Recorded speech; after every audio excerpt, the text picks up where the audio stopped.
So to start off this video of star players who could be moved in the upcoming NBA season, we're going to go to Kawhi Leonard, who of course was just moved. The one thing about this is if this is a disaster and Kawhi does not like Toronto whatsoever, decides it's not for him, he hates the cold, and it reflects on the on-court product, well then the Raptors could trade him again. It would probably be around the deadline, and I could picture the Lakers jumping in at this point, potentially. I mean, I have to assume that the cost of acquiring him at that point would be way less than what it was going to be if they were going to trade for him during this offseason.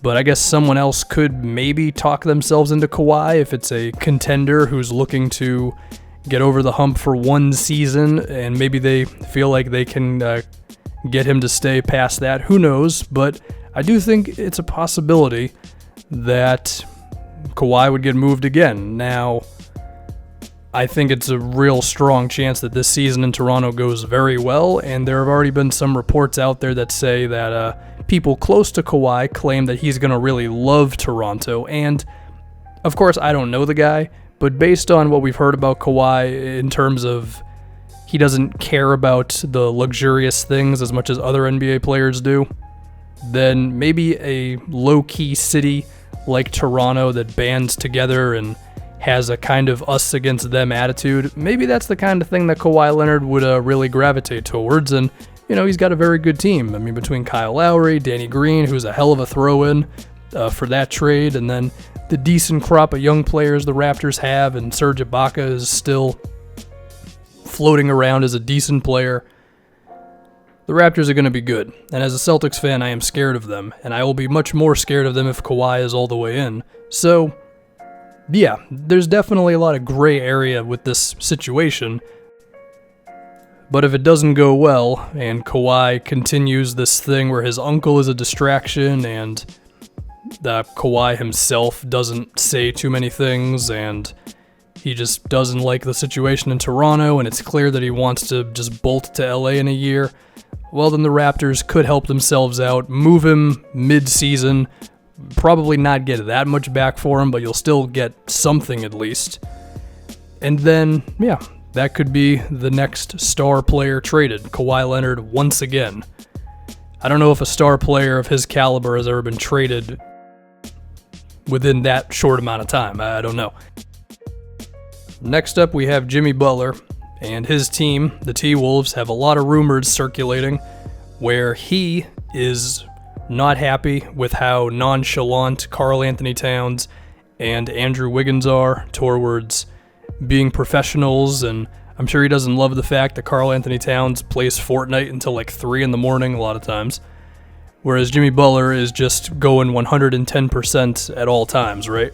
I'm sure it also bothers him that he has to deal with having two of the worst defensive players on his team, and you combine that with Wiggins, who wants more shots, and then Towns, where there were rumors that he might have wanted out of Minnesota. I'm sure that's not going to happen.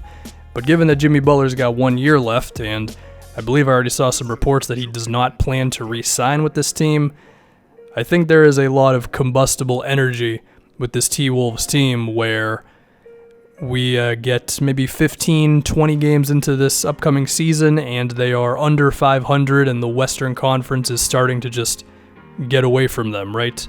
And then at that point, it would make all the sense in the world for Minnesota to look to trade the guy, because of course you don't want to lose him for nothing. And then from there, I think a decent amount of NBA teams would be interested in Jimmy, because I think he's a safer bet than Kawhi. Like, sure, he might be the type of guy where if he doesn't like the situation, he's going to be very vocal about it.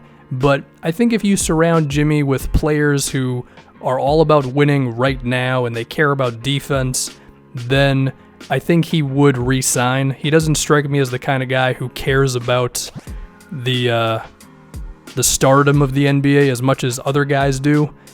So, yeah, I could very well see this T-Wolves team struggling out of the gate because of chemistry issues. Jimmy wants out, and he finishes this season on a different team. Finally, Kemba Walker, someone who I've talked about many times. It seems like he really likes Charlotte. Of course, Charlotte loves him because he's quietly been one of the, top 15 or so players in the NBA for a while now. one of the more exciting players to watch as well. Unfortunately for him, this Charlotte team has been rooted in mediocrity and has been basically hanging on by Cody Zeller's health for 2 seasons now. And even if everything goes right for these Hornets, how good really are they? 45 wins?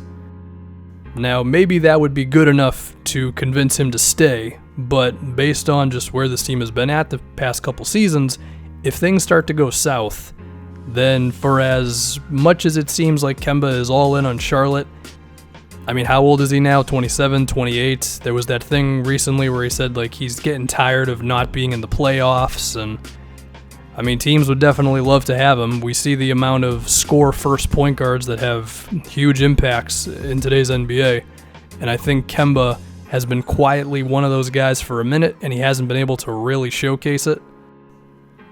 So that could lead to him wanting to leave this team if they have another disappointing or just middling season. You know, maybe they make the playoffs, bounce out in round 1. It could be a little better than that. I will give them credit. There is some talent on this team, and they seem to all know how to play basketball the right way, but it just hasn't gone right, you know? So you look to trade Kemba, and then you also look to get off some of the money, because this team is loaded with salary. So I would expect someone like Nick Batum or Cody Zeller to be a throw-in in the trade as well, which those are pretty decent throw-ins, which could entice other teams to perhaps get a little more aggressive with acquiring Kemba. So we'll see what happens with him. We'll see what happens with all 3 of these guys. But I think there's a decent chance that any one of these 3 could end up on different teams by the end of this season.